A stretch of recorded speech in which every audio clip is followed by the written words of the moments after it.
पापियों को पाप से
नंदनाय विद्महे यशोदानंदनाय धीमहि तन्नो श्रीकृष्णः प्रचोदयात्। हरि ओम तन्मूर्धाय विद्महे महादेवाय धीमहि तन्नो श्रीरुद्रः प्रचोदयात्।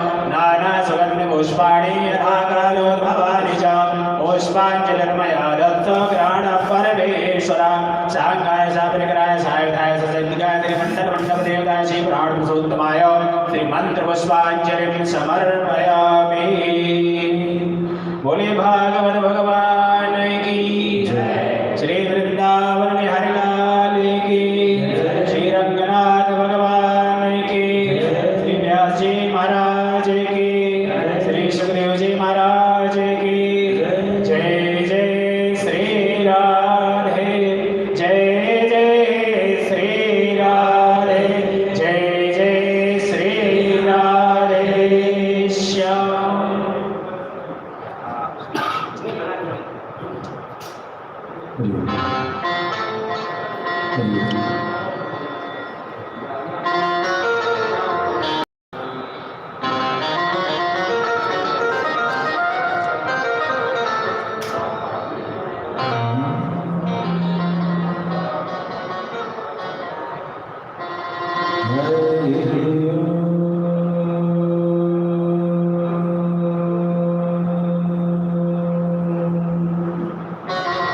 शांति शांति शांति।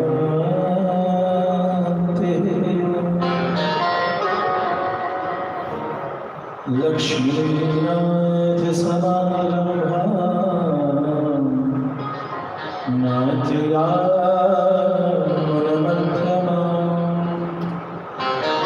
अस्मदाचार्यपर्यन्तां वन्दे गुरुपरम्पराम्।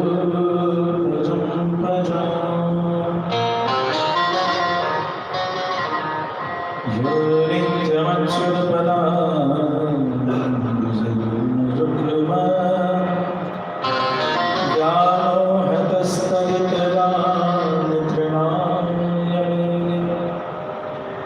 अस्मद्गुरोर्भगवतो सदैकसिन्धो रामानुजस्य चरणो शरणं प्रपद्ये।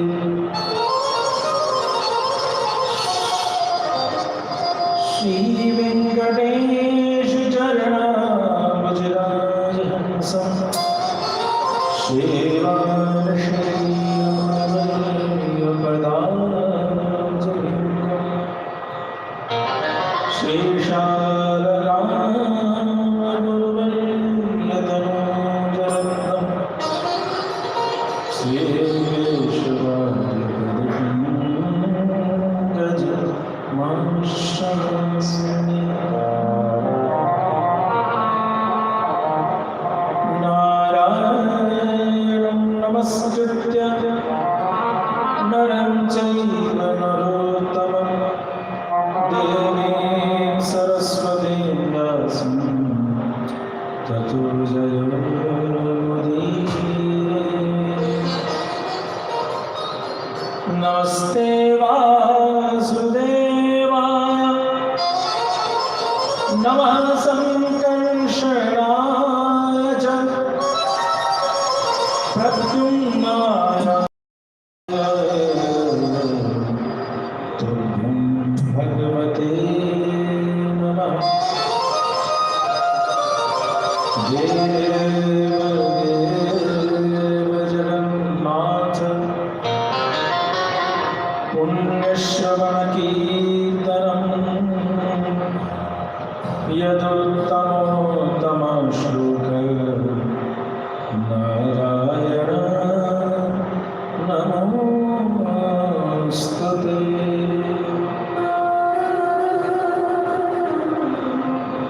कृष्णाय वासुदेवाय हरये परमात्मने प्रणतक्लेशनाशाय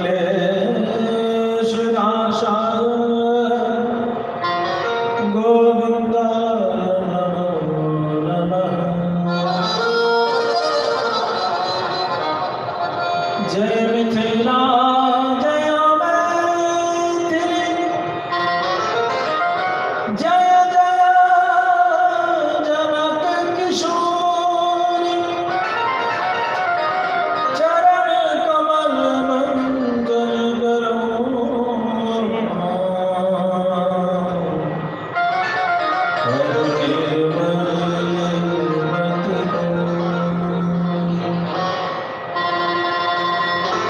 जय जय श्री राधारमण जय जय किशोर जय गोविंद जोर प्रभु जय जय माखन चोर की राधे मेरी स्वामिनी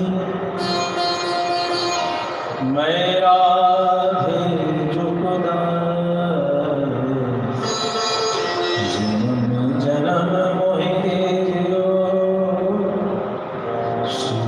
वृंदावन को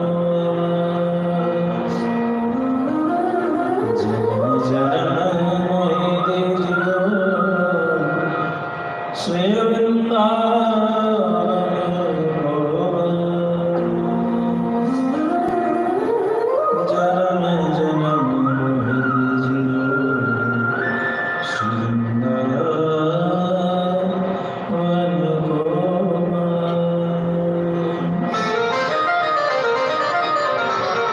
प्रेम से बोलिए भक्तवत्सल भगवान की जय। श्री वृंदावन बिहारी लाल की जय। भाष्यकार श्री राम स्वामी जी महाराज की जय। श्रीमान बालक स्वामी जी महाराज की जय। श्री सद्गुरुदेव भगवान की जय। सब संतन की जय। सब भक्तन की जय। जय श्री राधे।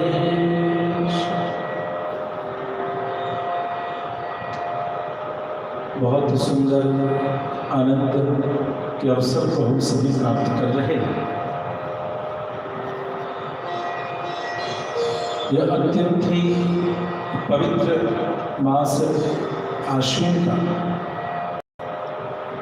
चल रहा यह समय चातुर्मास्य का ऋतु भी शरद पक्ष भी पितरों का और स्थान भी बालाजी सरकार। आचार्य एक शरीर नहीं है, आचार्य कृपा की मूर्ति हैं। तो आचार्य की कृपा में भी हम सभी भक्त और भगवान रामादास जी महाराज ने कहा है भक्त भक्त भगवंत गुर। भक्ति भक्त भगवंत गुर चतुर नाम वपु एक शरीर एक है नाम अलग। आप किसी भक्त में भी गुरु का दर्शन कर सकते हैं। भगवान का दर्शन कर सकते, भक्ति रानी का दर्शन कर सकते, गुरु में भी भक्त भक्ति भगवान का दर्शन कर सकते, भगवान में भी गुरु का। तेषाम हम समुद्धरता कृत्य संसार सागर, मैं स्वयं। तो कैसे? गुरु मनोवाचो आलही कृत्य, आचार्य के मन और वचन को अपना घर बना करके मैं उसके मुख से उपदेश करता रहता हूँ। भक्ति भक्त भगवंत गुर चतुर नाम भगवेन, तिनके पद बंधन किए नाशे विघ्न अनेक। अर्थात इन चारों की युति के बीच में आज हम सभी बैठे हैं और यह चतुष्कोण मंडप भी है। तो ऐसा समझें कि एक ऐसा मानसरोवर जिसमें चारों कोने पर एक तरफ और एक तरफ आचार्य गोविंद संत की कृपा, और उस सरोवर में एक स्विमिंग पूल में है और हम सभी को गोता लगाने का अवसर मिला। लेकिन बीच में रस ना हो तो फिर क्या? स्विमिंग पूल बन जाए, चार किनारा बन जाए और बीच में सूखा पड़ा, बोलो भक्तवत्सल सब बेकार, पूरा तालाब बेकार। कई तालाब हम लोग 84 को शादी में घूमते हैं तो देखते हैं क्या है कि भैया चारों को बढ़िया सुंदर बना है लेकिन बीच में जल नहीं है, तो आनंद नहीं आता। बीच में क्या है? तो बीच में श्री जी की कृपा है। आइए श्री जी को प्रार्थना करते हुए आज हम सभी कथा में प्रवेश करेंगे। जननी सूरत करो इस जन की, जननी सूरत करो इस जन की,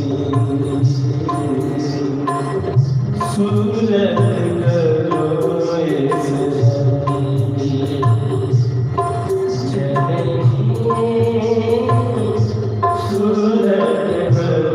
सभी लोग बड़े भाव से हैं।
आगमित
जननी सूरति करो इस जग की कुपुत्रो जायेत पृथ्वी कुमाता न भवति। संसार में भी जो माँ होती है वो यद्यपि बेटे से लड़ रही हो, झगड़ रही हो, बहू से लड़ रही हो, झगड़ रही हो, लेकिन मरते दम तक ये भले चाहती हो कि बेटा हमसे हार जाए, जीत जाए, ये सब, लेकिन बाहर मेरा बेटा हार जाए ये कोई मान नहीं चाहे। हे जगजननी आप कैसी कि आज मैं हारा हुआ, अकेला, थका हुआ, यदि खुद को अनुभूत कर रहा हूं, सत्य जानिए कर्मणि भी संसिद्धिम आस्थिना जनकार्य। भगवान ने तो जो कहना था सब कह दिया, जैसा करोगे वैसा होगा। एक बार बाप कह दे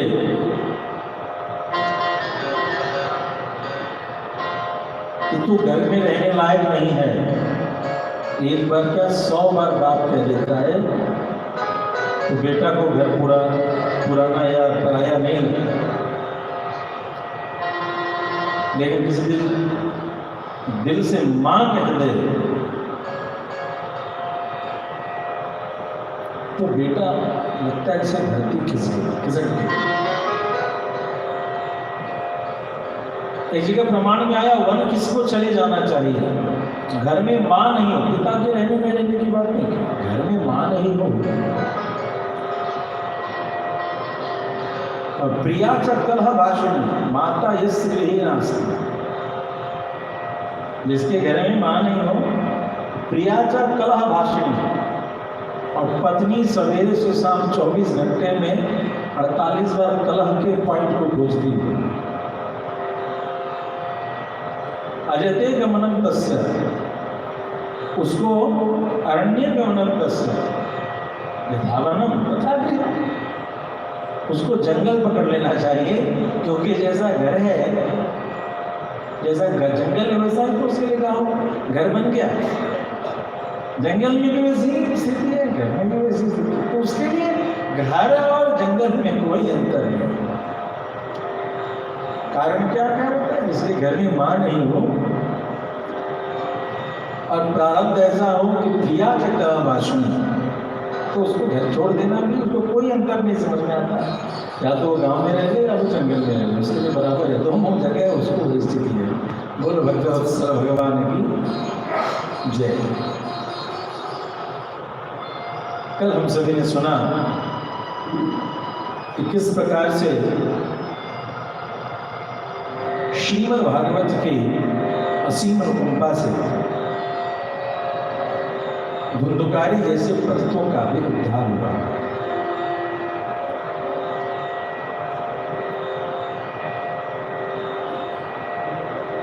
गोकर्ण और धुंधुकारी मनुष्य की इच्छा की लिप्साएं कभी पूर्ण नहीं होती, और ज्ञान की भी अगाधता है। असीम दोनों है, असीम दोनों है, सांसारिक वृत्ति की चेष्टा और भगवत निष्ठा की चेष्टा। सीमा दोनों में नहीं, सांसारिक प्रेम की भी कोई सीमा नहीं बनी और भगवत प्रेम की भी कोई सीमा नहीं, असीम है। यदि हम अपनी शरीर की, मन की, इन सब की इच्छाओं की पूर्ति करते चले जाएंगे, तो जब से वो 7-8 वर्ष 9 वर्ष के समय से समझ में आने लगा और लोगों ने पूछना शुरू किया कि बड़े होकर के क्या बनोगे, तब से पुरुषार्थ की दौड़ में लगे पड़े हम सब, तब से लगे पड़े। और जीवन की जिस पड़ाव में भी हों वहाँ विचार करके देखें क्या क्या नहीं किया, लेकिन जब जीवन के इस पड़ाव में देखते हैं तो जिस सुख और शांति की प्राप्ति के लिए दौड़ लगी थी, वो एक कदम, वो जो काकभूषणी जी और राम जी वाला प्रसंग है, लगा पकड़ा गया मगर तो मुकुट, या मैया यशोदा जैसे अपने पुरुषार्थ से गोविंद को बांधना चाहती है तो वो छोटी रस्सी। पुरुषार्थ से आनंद की अनुभूति नहीं हो सकती, पुरुषार्थ से शांति और विश्रांति की अनुभूति नहीं हो सकती। लेकिन वैसे ही कैसे हैं काकभूषणी नतमस्तक होते हैं, मैया यशोदा कह रही लाला तू बंध जा,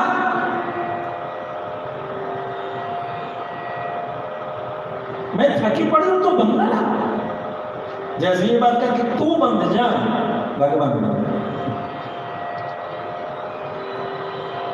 भगवान का कुशुद्धि के पास चला,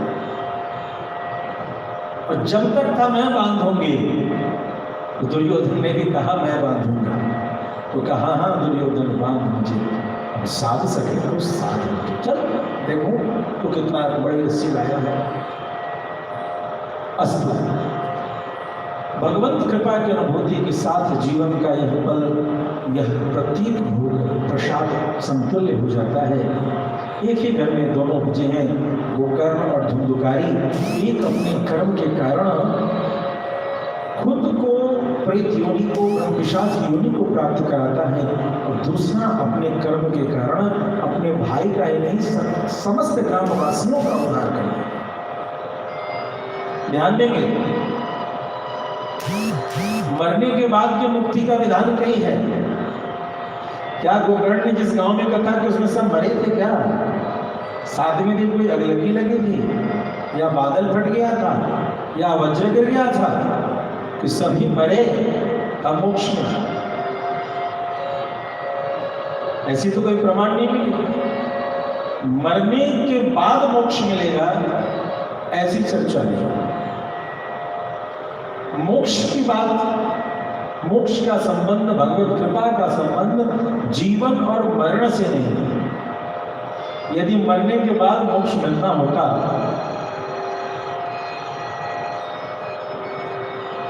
तो वे मीराबाई को मोक्ष न मिला होता, क्योंकि मीरा तो मरी,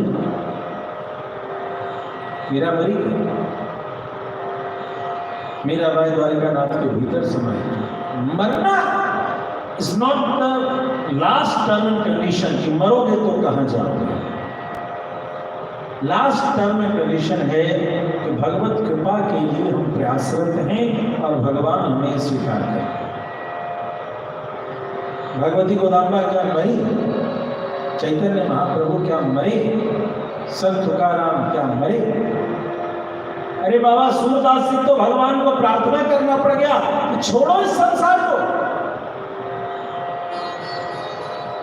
बूढ़े हो गए, चल नहीं पा रहे, लाठी भी पकड़ नहीं पा रहे, चलो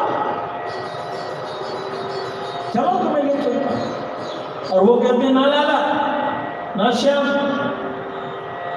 मैंने 1.25 लाख पद तुम्हारे लिखने हैं, तुम्हारे नाम से प्यारा ये ब्रजधाम है, यहाँ में बैठ करके मैं तेरे भजन लिखूं, यहाँ से बड़ा उसको आना मिलेगा, यही रहूंगा नहीं समझ। आप स्वर्ग अकबर ने व्यथा लेकर करेंगे क्या? जानते नहीं वृंदावन में अरद में धर्म में काम रुचि गति में चहु निर्वाण नित्य मोक्ष। मोक्ष नहीं चाहिए जब तक चारों पुरुषार्थों के प्रति निष्पृहता की भावना न आवे, तब तक परम पुरातन पुरुषार्थ की प्राप्ति असंभव है।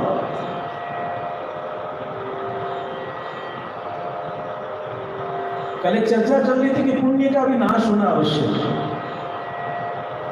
रास्ते में कांटा जुड़ जाए तो क्या कहते हैं? दूसरे कांटे को सुई को खोजते हैं कि कांटा निकल जाए।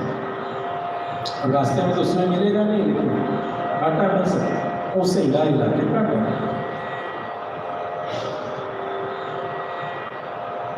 फिर उस कांटे से जो हमने खुद चयन किया था, उस कांटे को क्या करते हैं? फिर से शरीर में चुभो देते हैं?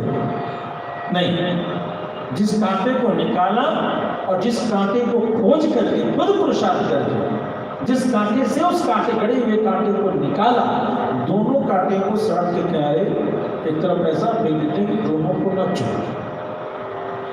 ये जो स्वतः चुभा था और जो पीड़ा दे रहा था, यही कांटा, यही शूल हमारे आपके पाप है, जो हमें चुन करके दर्द देते हैं, पीड़ा देते हैं, तपिश देते हैं, कष्ट देते हैं।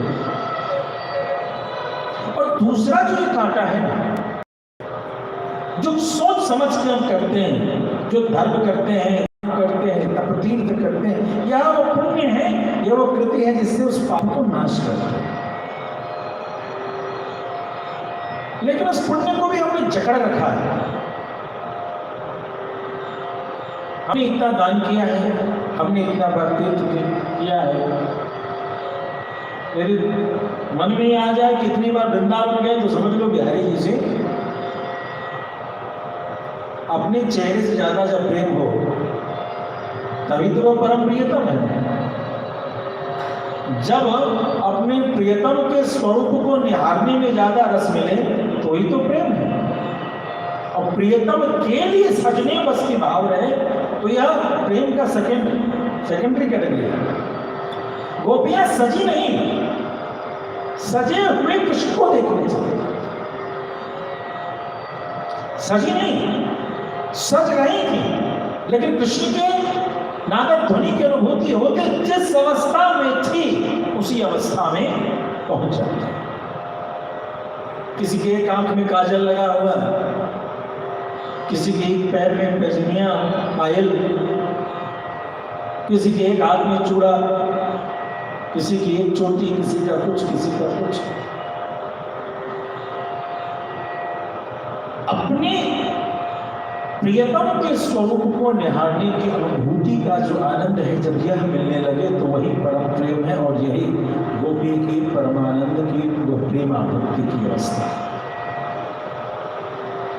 हम पुण्य को अपने पापों के नाश के लिए करते हैं, मगर उस सद्धर्म को यदि हमने अपने स्वीकार कर लिया तो समझ लो वो जो दूसरा कांटा था हम साथ में जेब में लेकर के चल रहे हैं, न जाने कब वह चुभेगा और कब हमारे लिए घोर प्रारब्ध बनेगा, और घोर प्रारब्ध बन करके न जाने कब फिर से इसी मायावी संसार में उलझने का एक प्लेटफॉर्म को क्रिएट कर देगा। प्रेम से भक्तवत्सल भगवान की, इसीलिए आचार्य कहते हैं इस पुण्य का भी नाश करो, उससे अभिमान न करो, उससे संबंध भी स्थापित न करें। नमाम कर्माण लिम्पन्ते न कर्म फलस्प्रिया।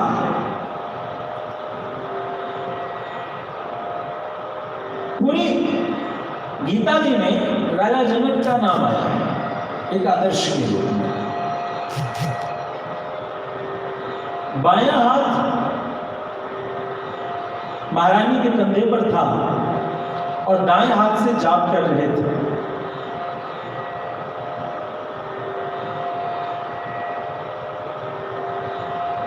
अष्टावक्र मुनि का प्रवेश हुआ। उन्होंने पूछा कि जनक ये क्या कर रहे हो? राजा जनक ने बोला, गुरुवर क्षमा करेंगे, मैं तो कुछ कर ही नहीं रहा। मेरी पत्नी मेरी वामांगी है और ये दाएं हाथ मेरा धर्म का है। मैं दाएं हाथ से दाएं हाथ का कृत्य और बाएं हाथ से बाएं हाथ का कृत्य कर रहा हूं। मैं तो कुछ कर ही नहीं रहा। इस संसार के भोग में भी मेरी आसक्ति नहीं और इस संसार के योग में भी मेरी आसक्ति नहीं। वहीं पर अष्टावक्र गीता आदि का संवाद यहाँ से प्रारंभ होता है। यह अध्यात्म को समझने का सामर्थ्य रखता है। अर्थात भगवत बंधुओं, मन एक ही मनुष्याणाम कारणम बंध मोक्षयो। मन जो है यह बंधन का कारण बनती है। जब पाप और पुण्य लोहे का जंजीर हो या सोने का जंजीर पैर में बेड़िया हम बांध लें तो मोक्षयो हो। जब मन इस इंद्रिय इस कर्मों से संबंध स्थापित करा दे, चाहे वो कर्म अच्छे हो या बुरे, तो बंधन, और यही मन जब उससे निष्प्रियता का निर्माण कर दे तो वही मोक्ष का कारण है। प्रेम से भक्तवत्सल भगवान की नैमिषारण्य का वह सुंदर प्रांगण। कहते हैं एक बार शौनकादि ऋषिगण 88,000 की संख्या में पहुंच गए और उन्होंने उनसे पूछा ब्रह्मा जी से कि जगत पिता हमें शांति कहाँ मिलेगी इस कलिकाल में। तो उन्होंने जिस स्थली पर चक्र छोड़ा और वह नीमी ऐशा, वह चक्र घूमता घूमता घूमता जहाँ गिरा उसी का स्थली का नाम है नैमिषारण्य। श्रीमद् भागवत का प्रथम श्लोक बड़ा ही सुंदर है। जनमानस्य यतं वयादितरतश् सार्थेष्वभिज्ञः स्वराट् तेने ब्रह्महृदायादिकवये मुह्यन्ति यत्सूरयः तेजो वारिमृदां यदा विनिमयो यत्र त्रिसर्गो मृषा धाम्ना स्वेन सदा निरस्तकुहकं सत्यं परं धीमहि सत्यं परं धीमहि। ध्यान ध्यान देंगे, यह लौकिक सत्य की कथा नहीं है।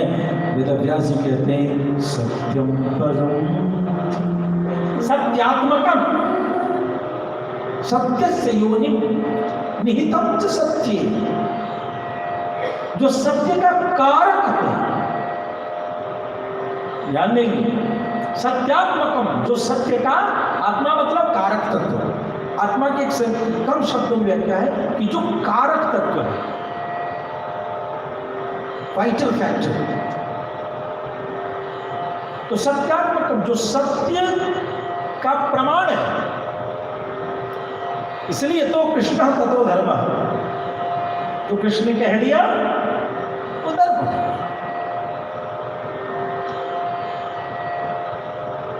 उस परम सत्य में हमारी वृत्ति हो। सत्य से योनि, सत्य निकलता, योनि मतलब गर्भ, उत्पत्ति स्थली।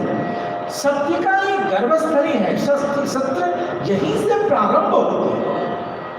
निहितम च सत्य, और सत्य में खुद वास करता है। उस परम सत्य में हमारी बुद्धि, हमारी वृत्ति का प्रवेश हुआ। श्रीमद् भागवत इतना महत्वपूर्ण स्थान क्यों रखता है? क्योंकि इसका प्रथम जो पद है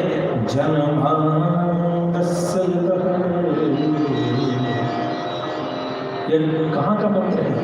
ब्रह्म सूत्र में वेदों की रचना करने के पश्चात, चारों वेद विभाजित करने के पश्चात, जब उसके वेदांत कहते हैं, वेद के अंत में वेदों की रचना करने के बाद उनके रसतत्व को जब चर्चा किया जाने लगा, तो उस समय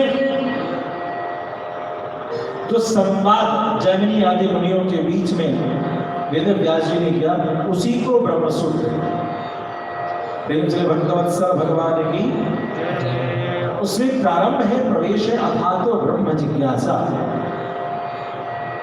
चलिए ब्रह्म पर चर्चा करें, और इसके पश्चात की चर्चा है जन्माद्यस्य यतः। उसी ब्रह्म की चर्चा के प्रारंभ के प्रथम सूत्र से श्रीमद् भागवत प्रवेश है।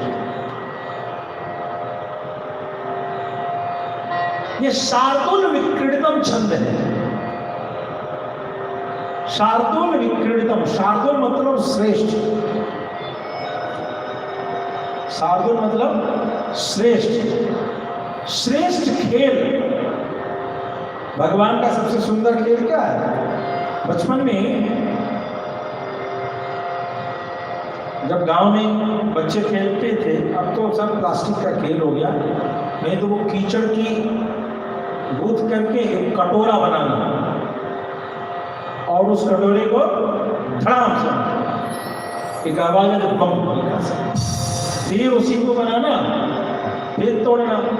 तो होता ना, जिन्होंने खेला होगा उनको आदमी मिला। अब ये फ्री फायर खेलने वाले बच्चे नहीं जानते उस समय, बोल भगवान की फ्री फायर नहीं समझ में आएगा, लेकिन उसका आनंद एक अलग आनंद है। वो खिलौना बनाना और खिलौना तोड़ना ये निरंतर चलता है। यह भगवान भी अपने खिलौने को बनाते हैं और अपने खिलौने को तोड़ते हैं। अब जब उस बच्चे से किसी ने नहीं पूछा कि तुम इस खिलौने को क्यों तोड़ते हो, तो फिर भगवान गोविंद से कौन भला पूछे, और उनसे पूछने की व्यर्थ प्रयास कोई क्यों। ठीक इसी प्रकार से हमारे भगवान भी बारंबार इस संसार को बनाते हैं और बारंबार इस संसार को तोड़ते हैं, फिर से बनाते हैं।